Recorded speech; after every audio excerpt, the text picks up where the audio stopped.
যেখানে গর্জে ওঠে প্রকৃতির বজ্রধ্বনি, সেখানেই নামছে ছক্কার তুফান। 2027 ক্রিকেট বিশ্বকাপে আফ্রিকার বুক চিরে গর্জে উঠবে মুসি ও তুনিয়া, অর্থাৎ ভিক্টোরিয়া জলপ্রপাতের বজ্রধ্বনি তোলার ধোয়া, আর পিচে যুদ্ধ জমাবে বিশ্বসেরা ক্রিকেটাররা। প্রকৃতির গর্জন আর গ্যালারির গর্জন মিলবে এক মহাকাব্যে। গোটা আফ্রিকা আবারও গলার আওয়াজ তুলে বলবে, ক্রিকেট আমি তোমাকে ভালোবাসি। নামিবিয়ায় ছড়িয়ে পড়বে ক্রিকেটের নতুন আবেগ। জিম্বাবুয়ের নতুন স্টেডিয়াম ভিক্টোরিয়া ফলস রাতের রামধনু হয়ে ছড়াবে দ্যুতি। আর দক্ষিণ আফ্রিকা দেখাবে তাদের ক্রিকেটীয় বীরত্বের গল্পগুলো। 3 দেশ, এক হৃদস্পন্দন। 2027 ক্রিকেট বিশ্বকাপের মূল শিরোনাম যখন এটা, তখন তো নতুন চমক দেখাতেই যাচ্ছে আফ্রিকা। 12টা ভেন্যু আর স্মরণীয় করে রাখতে চলা বিশ্বকাপের কাউন্টডাউন। চলুন নতুন রঙে, নতুন বিশ্বকাপ আসরের আমেজেই নিজ পোশাকটাকেও বদলে ফেলা যাক।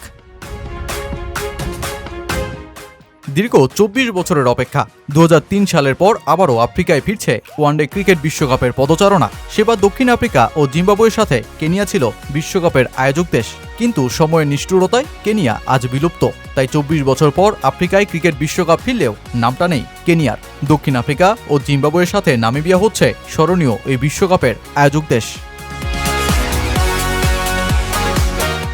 বৃহস্পতিবার জোহানেসবার্গে অনুষ্ঠিত এক জাঁকজমকপূর্ণ অনুষ্ঠানের মধ্য দিয়ে 2027 ক্রিকেট বিশ্বকাপের আনুষ্ঠানিক পদযাত্রা শুরু হয়। মঞ্চে উপস্থিত গ্রাইম স্মিথ, হাশিম আমলা, টেম্বা ফাবুমা, কাগিসো রাবাদা, জিম্বাবুয়ের হ্যামিল্টন মাসাকাজ্জা ও নামিবিয়ার রুডলফ ভ্যান ডুরেন। সেই মঞ্চ থেকেই জানানো হয় 2027 ওয়ানডে বিশ্বকাপকে আগলে রাখবে আফ্রিকার 12টি ভেন্যু, যেখানে রয়েছে দক্ষিণ আফ্রিকার 8টি শহর, জিম্বাবুয়ের 3টি ও নামিবিয়ার রাজধানী উইন্ডহোক। 14তম ওয়ানডে বিশ্বকাপের মূল প্রতিপাদ্য বিষয় নির্ধারণ করা হয়েছে 3 নেশনস 1 হার্টবিট, অর্থাৎ 3 দেশ, এক হৃদস্পন্দন। এই থিমের মাধ্যমে 3 আয়োজক দেশের ঐক্য, বৈচিত্র্য, সামাজিক বন্ধনের মূল্যবোধকে তুলে ধরা হবে। পাশাপাশি আফ্রিকার দর্শন উবান্টু, যার অর্থ আমি আছি কারণ আমরা আছি, সেটাকে ধারণ করে মানবিকতা, সহমর্মিতা ও একতার বার্তা ছড়িয়ে দেওয়া হবে। এছাড়াও মেক দ্য সার্কেল বিগার ধারণার সঙ্গে সামঞ্জস্য রেখে আফ্রিকার সমৃদ্ধ সাংস্কৃতিক বৈচিত্র্য, অসংখ্য ঐতিহ্য, 29টি স্বীকৃত ভাষা ও ক্রিকেটের মাধ্যমে এক সূত্রে গাঁথা নানা পরিচয়কে বিশ্বমঞ্চে তুলে ধরা হবে। বিশ্বকাপে নতুন ব্র্যান্ড পরিচিতিতেও ঐতিহ্যকে সুন্দরভাবে তুলে ধরা হয়েছে।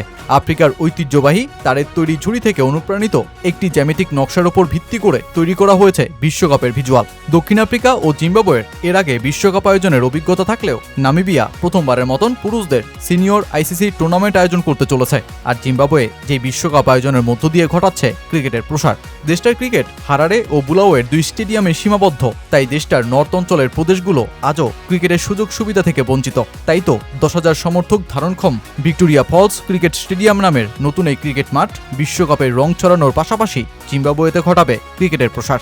আসন্ন এই বিশ্বকাপের 57টি ম্যাচ, 14টি দল, 3 ধাপের লড়াই, সবকিছুই যখন রোমাঞ্চ বাড়াচ্ছে ক্রিকেট প্রেমীদের হৃদয়ে, তখন দক্ষিণ আফ্রিকা ক্রিকেট বোর্ডের প্রধান নির্বাহী পোলেতসি মোসেকি জানালেন, উত্তেজনাকর বিশ্বকাপ উপহার দিতেই তারা কাজ করছেন। এ পর্যন্ত পৌঁছতে আমাদের কিছুটা সময় লেগেছে, তবে এখন আমরা চাই পুরো দক্ষিণ আফ্রিকা উচ্ছ্বসিত হোক, আফ্রিকা মহাদেশ উচ্ছ্বসিত হোক, এমনকি পুরো বিশ্ব এই বিশ্বকাপ নিয়ে উত্তেজিত হয়ে উঠুক। এটি আমাদের জন্য অত্যন্ত বড় ও গুরুত্বপূর্ণ একটি আয়োজন। আজকের অনুষ্ঠান মূলত আমাদের বিশ্বকাপ বিপণন প্রচারণার সূচনা। আশা করি দেশের মানুষ আমাদের পাশে থাকবে এবং দক্ষিণ আফ্রিকা, জিম্বাবুয়ে ও নামিবিয়া আগামী বছরে পুরো বিশ্বকে স্বাগত জানানোর জন্য প্রস্তুত হবে।